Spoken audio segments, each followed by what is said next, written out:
नमस्कार। कैसे हैं सभी बच्चे। उम्मीद करता हूं कि सब लोग अच्छे होंगे, मस्त होंगे और अपनी तैयारी ज़बरदस्त कर रहे होंगे।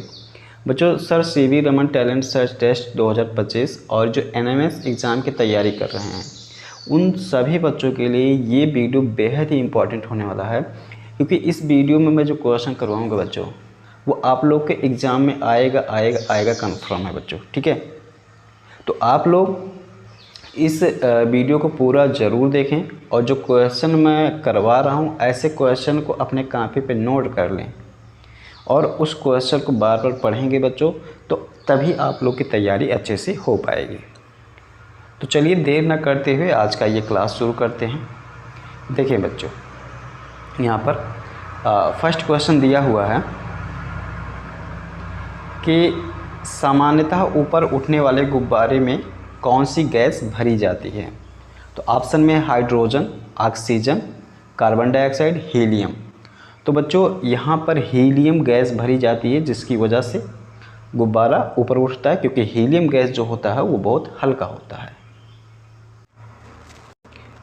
अगला देखें है बच्चों, निम्नलिखित में से कौन सा सामान्य ताप पर ठोस अवस्था में रहता है। तो ऑप्शन में है क्लोरीन, ब्रोमीन, आयोडीन, फ्लोरीन। तो बच्चों सामान्य ताप पर ठोस अवस्था में आयोडीन रहता है। ठीक है, अगला देखें, खाने का सोडा है। तो खाने का सोडा ऑप्शन ए में है सोडियम क्लोराइड, सोडियम का bicarbonate, sodium sulphate, sodium hydroxide. तो बच्चों यहाँ पर खाने का सोडा जो है वो सोडियम बाइकार्बोनेट है। इसका जो सूत्र होता है NaHCO3 होता है। ठीक है, तो इसका भी ध्यान रखना है बच्चों, क्योंकि क्या पता ये जो है ऐसे लिख के चला है। ठीक, अगला क्वेश्चन देखें बच्चों। अगला है कि प्रथम विश्व युद्ध में निम्नलिखित में से किस एक का रासायनिक आयुध के रूप में प्रयोग किया गया था।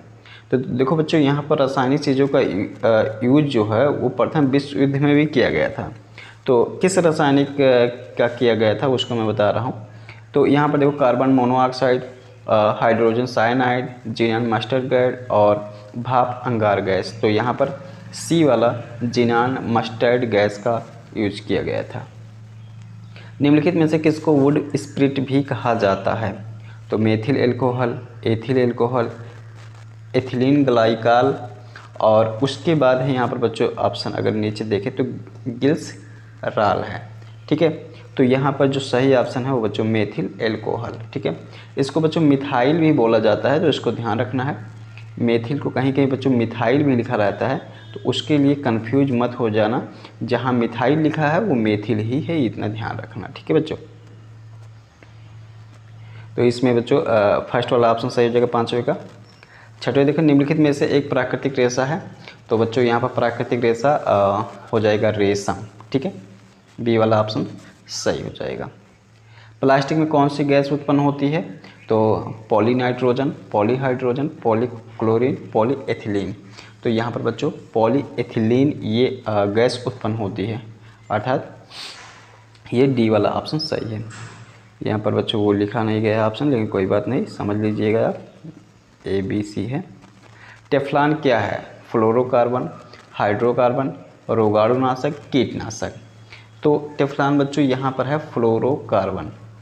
आप लोग को पता होगा बच्चों, टेफ्लॉन जो होता है ये बर्तनों में कोटिंग करने के काम आता है, अर्थात ऐसे बर्तनों में किया जाता है जिससे उसमें जो तेल मसाला होता है वो कम चिपकता है बच्चों। ठीक है, तो आप लोग उस बर्तन को देखे भी होंगे।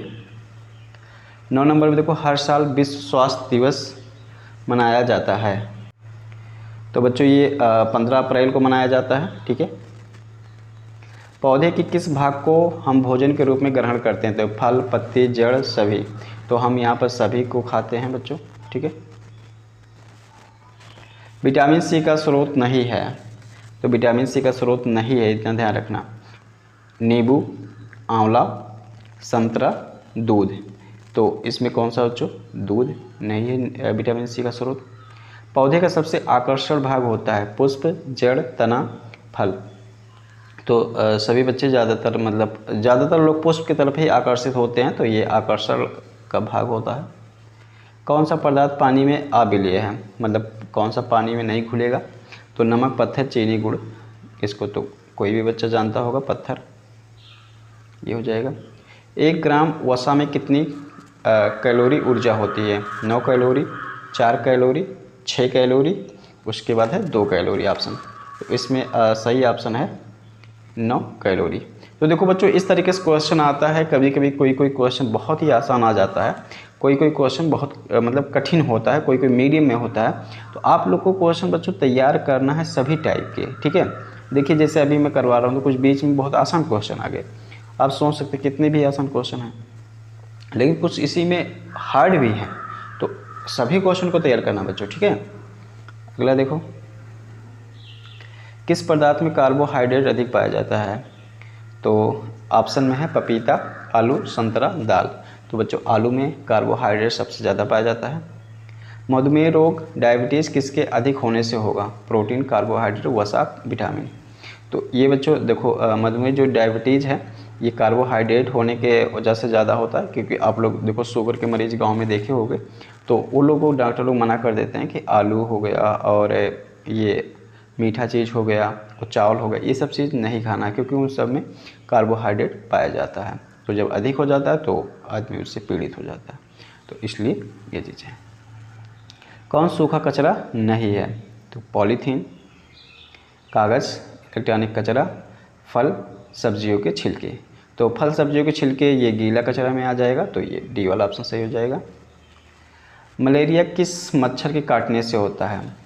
तो एनाफिलीज के काटने से बच्चों मलेरिया होता है, और एडिज इजिप्टिस काटने से डेंगू होता है, ठीक है, इसको ध्यान रखना। जल का सूत्र है, तो जल का सूत्र यहाँ पर बच्चों फर्स्ट ऑप्शन ही सही है, H2O, ठीक है। सल्फर का प्रतीक होता है SU, SI, SAR, तो यहाँ पर यस होता है बच्चों सल्फर का, ठीक है। सार्वजनिक स्वच्छता का उदाहरण कौन सा है? तो कान की सफाई, नाखूनों की सफाई, नाक की सफाई और विद्यालय की सफाई, ठीक है। तो यहाँ पर बच्चों 2 बार डी लिख उठा है, लेकिन कोई बात नहीं, इसको CD आप समझिएगा।